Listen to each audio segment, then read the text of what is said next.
Hello everybody, my name is Kendrick or Kendo, whichever you prefer, and this is Loot the Box, the unboxing series brought to you by Kobold Press. And guess what? I have got the box.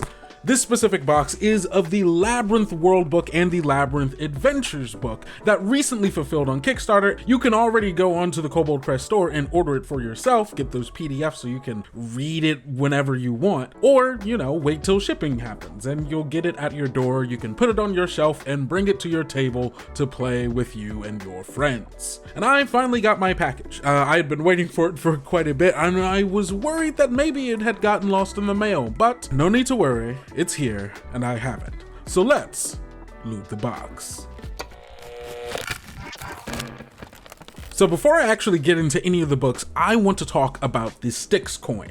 This was one of the backer rewards and a Kickstarter exclusive that, as you might imagine, you could have only gotten if you backed the Kickstarter.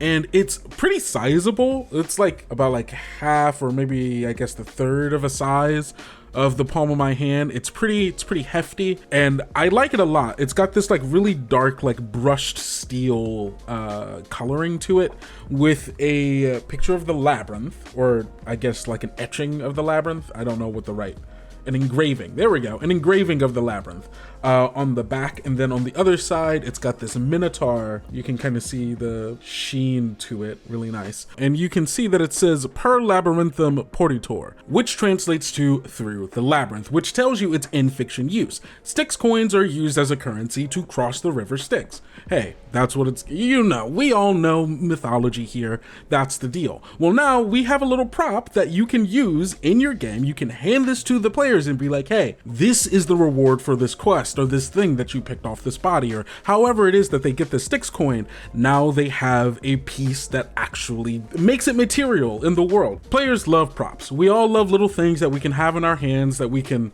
you know, stem with, or we can pass from each other. It feels like it gives the fiction weight. And I also really like that they went for this dark brush color, because it just makes this feel like this was something I wasn't supposed to see, something forged in a dark place. I don't know, it's just kind of cool. So moving on to the actual books. And as a word of warning, I did not go for the regular edition. I did go for the limited editions. And I'm so glad I did, because the black, red, and silver just looks so damn good. It really feels like a special tone that is, I mean, the side of it is going to pop on my shelves. There's nothing else that's this color, and it really gives me this old school feeling of like leather bound tone. And on the inside, you've got these purple colored pages that have the same imagery that you find on the front.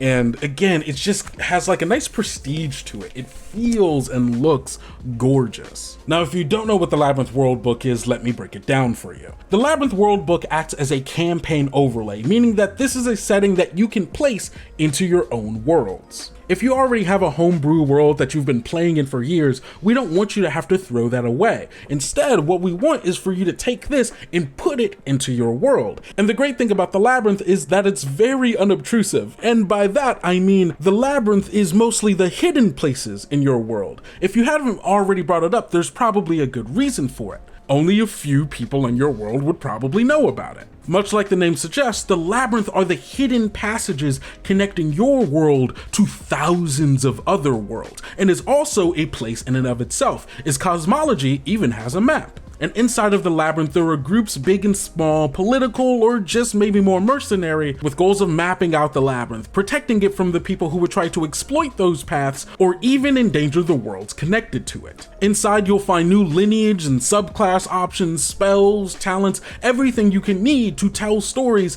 about being in the Labyrinth. And I feel like if we went over what all those options are right now, we'd kind of be beating a dead horse, because I've already talked about all of them during the Scouting Party series as the Kickstarter was happening. So if you haven't already checked that out and you're interested about, hey, what's in the Labyrinth, you can go find it there. But finish watching this video first. I know that this is going to be like a little difficult to see with like the lighting and everything, but the single figures on here pop right off of the page. Their colors, their designs, it just feels also powerful and evocative of the kind of stories that Kobold Press wants you to be telling with this book. Each of the chapters start off with this half-page illustration that then goes on to like talk about it. And so they're kind of like reflective of like the chapter I'm about to read. And they're all so cool. And then you you also get these like bottom half illustrations, which again kind of align with the themes of what's going on here. And then there are tons of illustrated maps for the thousands of worlds that are in here.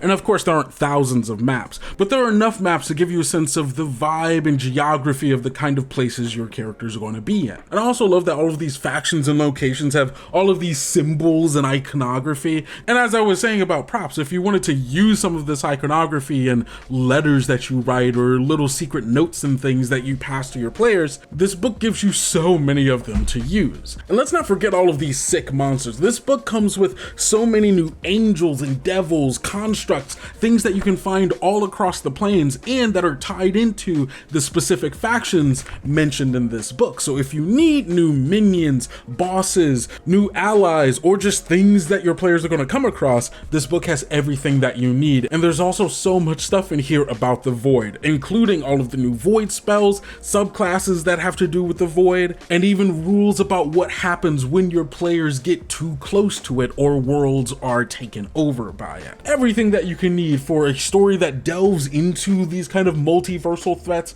or even taking it even smaller, a singular world, your world, potentially being overtaken by the threats of the Void, potentially being threatened by some of the more evil factions of the Labyrinth, or even the Void itself. But now that you have all those character options, all these monsters, these spells, the things to put into the Labyrinth, well, how do you run an adventure in it? What kinds of adventures should you run in it? That's where we put this book down and we pick this book up, because we also have the Labyrinth Adventures book. The Labyrinth Adventures book has 12 adventures here that take your players from levels 1 to 8, and you can either play them separately, dropping them into your campaign if you just want a little bit of a taste of adventure within the Labyrinth, or you can string them together in a world-hopping epic that can only be facilitated through something like the Labyrinth. This book has everything you would expect from a Kobold Press Adventures book. It's got gorgeous art, readable guides for the GM to be able to go from top to bottom in an adventure and know how to run it and be able to reference it quick and easy. Like, one of my favorites is Varo Intonata, the gnome snail wrangler, and just look at this guy. He's great. Also, peep how weird this map is. These adventures are kind of going crazy, and I really, really want to play a game with it. I mean, because it goes from level 1 to 8, that's a campaign right there. So you can just take this book and this book, and you've got yourself a full level 1 to 8 campaign that will probably take you well over a year, if maybe not 2 years, to fully play, if my experience on how long it takes to get through a campaign amounts to anything. So we've taken a look at the material, like physical parts of this book. Let's take a deeper dive into the contents of it. And we're going to do that by just checking out one of the monsters from the Labyrinth Worldbook that, well, if you're familiar with the angel on the cover of the book, you might know who it is. All right, everybody, this is the Archangel Kel Belleth, which, oh my God, just look at her. Absolutely gorgeous. I don't know why I said it like that. But this is the exact same angel that you can find on the front cover of the Labyrinth Worldbook, which should give you a sense of her size, perhaps, because she is huge. Or, well, I guess I don't know what her actual, oh, she is huge. Haha, I was right. Amazing. But we're going to get to that later. First, let's read a little bit about her. So, an imposing figure rises, her gaze full of malicious intent, blazing bright as the swirling vortex within her chest. She is mother of void angels. Kel Belleth was once a renowned archangel of the celestial realms, tasked with uncovering evil secrets to turn against the void and its servants. When the archangel and her comrades became consumed by the very knowledge they dutifully uncovered, they were cast out by their peers and doomed to wander the labyrinth without purpose. Left with few options, Kel Belleth chose to embrace the vile magic her people had mastered. Armed with the reality-shattering secrets of the void, she carved a new demi-plane realm where her dutiful followers could continue to grow their power. She is also Void Champion. Since her expulsion from the Celestial Realms, Kel Belleth has become one of the Void's most dutiful servants. Her Void Angels are spread throughout the Labyrinth, always watching for opportunities to recruit those dissatisfied with the unforgiving justice of heaven.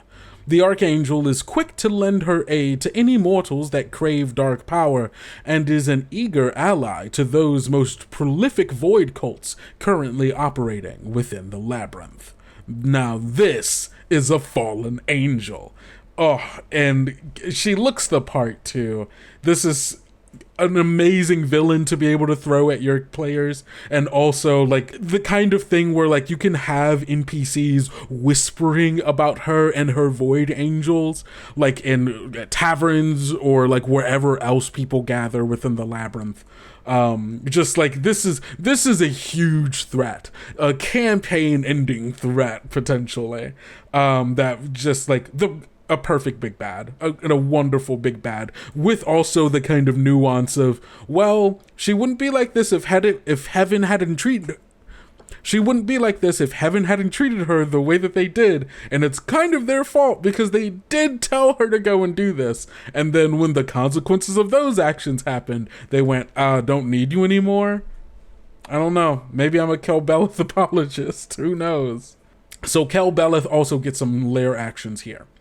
Kel Belleth dwells in Sun Hollow, a demi-plane of her own creation. Sun Hollow appears as a twisted version of the Celestial Realms, once home to the Archangel, an unending maze of shadowed chapels, black cathedrals, and colorless city squares devoid of life. When encountered in her lair, Kel Belleth has a challenge rating of 16, and she has some lair actions. On initiative count 20, losing initiative ties, Kel Belleth can take a lair action to cause one of the following effects. Kel Belleth can't use the same effect 2 rounds in a row. And she's got 3 choices here. Clawing Shadows. The shadows within Sun Hollow writhe with sentience and malice. Until initiative count 20 on the next round, any hostile creature that starts its turn in an area of dim light or darkness within 120 feet of Kel Belleth must succeed on a DC 18 dex save or take 7 2d6 necrotic damage, and have its speed halved until the start of its next turn. Vile Chorus. A chorus of disembodied voices sing nightmarish hymns and void speech centered on a point Kel Belleth can see within 20 feet of her. Each hostile creature within 30 feet of that point must succeed on a DC 18 Constitution save or take 2d6 psychic damage. Creatures that fail this save are vulnerable to necrotic damage until initiative count 20 on the next round, which means that you can't like double it up, right? You can't go, oh, Vile Chorus to make Clawing Shadows do more damage, but you can make it have any necrotic damage she or any of her allies do during that period of time do more. And then last, we've got Weeping Stone. All surfaces within 300 feet of Kel Belleth ooze, becoming a semi-solid tar-like texture. The ground and all other solid surfaces in the area count as difficult terrain until initiative count 20 on the next round. Ugh. All of them just start weeping this ooze. That's horrifying. And I mean, you know, I guess I don't know what else I would expect an Angel of the Void to do other than make the walls bleed ooze.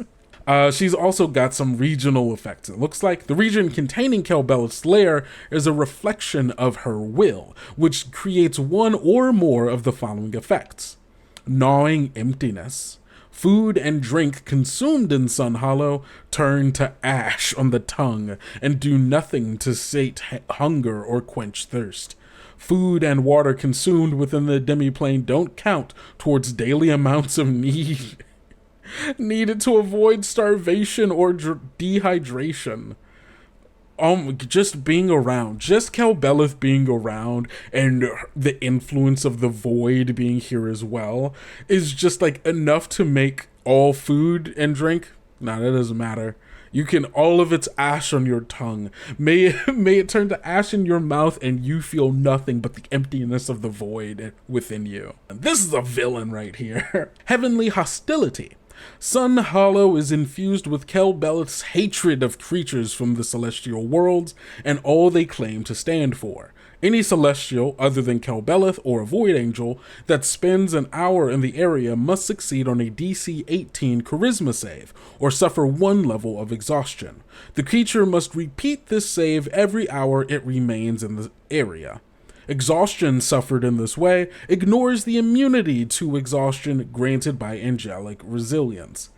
All celestials, bad. No one is allowed. All of you will be exhausted and die. Oh, and one last one. Oppressive Gray. Light within the demiplane is suppressed by a never-changing pall of gray. Spells or effects that normally create sunlight instead create bright light. Spells or effects that normally create bright light instead create dim light. That's really good for Kel Belleth's clawing shadows. Really easy to just make everything really, really dark. This is horrifying. If she dies, these effects fade in 1d10 days.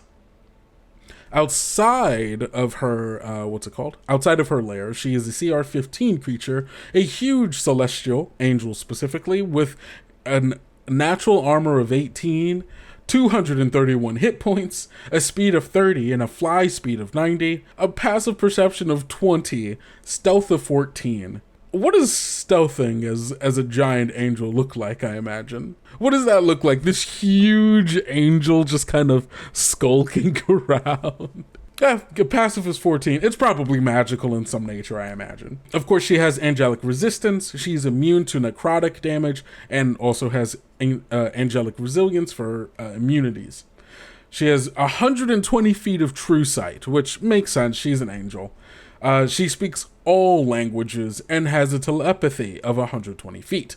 Her strength is +7, her dex +4, constitution +11, intelligence +4, wisdom +10, and charisma +10. And of course, with all angelic resilience, there's resistance to radiant damage, bludgeoning, all of that from non-magical attacks, immune to exhaustion and the charmed and frightened conditions. Her angelic senses let her pinpoint a location of aberration, celestial fiends, and undead within 30 feet, and knows if a place or object she can sense is consecrated or desecrated. The blessing or the hallowing of a place. Divine awareness, she knows if she hears a lie. She has divine awareness, she knows if she hears a lie. Don't try to. She's got divine protection against aberration, celestials, fiends, and undead. All have disadvantage on her when trying to attack her. She's got immortal nature, doesn't need to eat or drink. She's got legendary resistances, magic resistances, and void weapons. All of them are magical. All of her weapons are magical, and they deal additional necrotic damage. She's got multi-attack where she can make 2 greatsword attacks. That big blue sword that she carries. Gorgeous, love it. So she can do that. The greatsword does 66 +7 slashing damage, because, strength, with a +12 to hit, but a reach of 5 feet. So, not the worst, but also she is huge, so that still takes up quite a bit of space. She's got chains that she can hit people with her chains. Oh, that multi-attack also lets her shoot potentially 4 Void Bolts attacks, and she can replace one of those attacks with a chain attack. So she could go, bam, Greatsword chain. She can go 1, 2, 3 Void Bolt chain, or chain 1, 2, 3 Void Bolt. However the GM wants to split those out. Speaking of that chain attack, she's got +12 to hit, a reach of 15 feet. It does 3d8 +7 bludgeoning damage, plus 4d8 necrotic damage, which is coming from the void weapons thing that she has. And also the target is grappled if she hits, with an escape DC of 18. And until the grapple ends, that creature is also restrained. Kel Belleth has 3 chains and can grapple 1 target with each of them. So she can have up to 3 people. Also, she has Void Bolt, which is a +10 to hit and does 4d8 +5 necrotic damage. Basically just an Eldritch Blast, right? Got Soul Siphon, where that thankfully is a recharge, where she drains the life force of up to 3 creatures that she can see within 10 feet of her. Each of them have to succeed on a DC 18 con save. A creature restrained by Kel Belleth's chain attack has disadvantage on this save, and on a failure, the target takes 11d8 necrotic damage and suffers 1 level of Void Taint, which are the special rules about what it means to be close to the void that you can find in the Labyrinth Worldbook. On a success, the target takes half the damage, doesn't suffer Void Taint, and Kel Belleth then regains HP equal to half the total necrotic damage that she is dealt, which is, hey, a lot of potential damage. Because if she can do that to up to 3 people at a time, that's 11d8 times 3. So, a lot. But again, this is a recharge move, so, it hopefully would only happen maybe once an encounter, if you're lucky. She also has a reaction, which is Blasphemous Word. When a creature Kel Belleth can see hits her with an attack, she can utter a dark word of void speech. If the attacker can hear her, the attacker takes 2d8 necrotic damage. It's just kind of like a hellish rebuke. And Kel Belleth must be able to speak to use this reaction. So if, she's in a bubble of silence or some other way you've made her unable to speak, there you go. And she's got some legendary actions. She can teleport, which, hey, She also has Dark Litany, which costs 2 of her actions, of which she gets 3 per turn. Kel Belleth howls a blasphemous litany and void speech at up to 2 creatures that she can see within 60 feet of her. Each target that can hear her must make a DC 18 wisdom save, and a creature with at least 1 level of void taint, which can happen because of the soul siphon, has disadvantage on this save, which, oof, that sucks. And on a failure, a target falls prone and is incapacitated until the end of its next turn, as it weeps tears of blood. That's wild. And on a success, the target falls prone and isn't incapacitated. Don't worry, you can cry, just not blood cry, bleeding cry, blood cry, however you would say that. And then our final one is Ravenous Heart, which also takes 2 actions, where it says Kel Belleth uses Soul Siphon if available. So she can either use it as an action or she can use it as a legendary action if it's available. You still have to do the recharge rules, obviously, if you use it. So this just gives her another way to use it in case she needs to use it as a last-ditch effort, where she's about to die and she's like, okay, Soul Siphon, let's go. God. What a villain. This is a final boss. This is a final boss. This is a boss that's supposed to be up in the faces of the players. She is out there swinging her sword, hitting them with chains, grappling them, siphoning their souls, and maybe there's some other void angels or other creatures of the void around. But she can take on so many people at once. She has so many abilities that just let her target multiple people. She's got the Void Blast that can have that shoots out like 4 times if you use the multi-attack. So she's just super versatile and could probably take that fight herself. This is probably a solo boss. I'm interested in how this would play. I mean, obviously, super high-level game with some potential other like minion-ish people around that could maybe, killing them off do something better or like do something positive for the players. Who's to say? All in all, amazing villain, and I really wish I had like any justification to actually play with her. I don't know the next time I'll be playing a game where I could justify having a CR 15 creature, but if I could make it happen, I might try.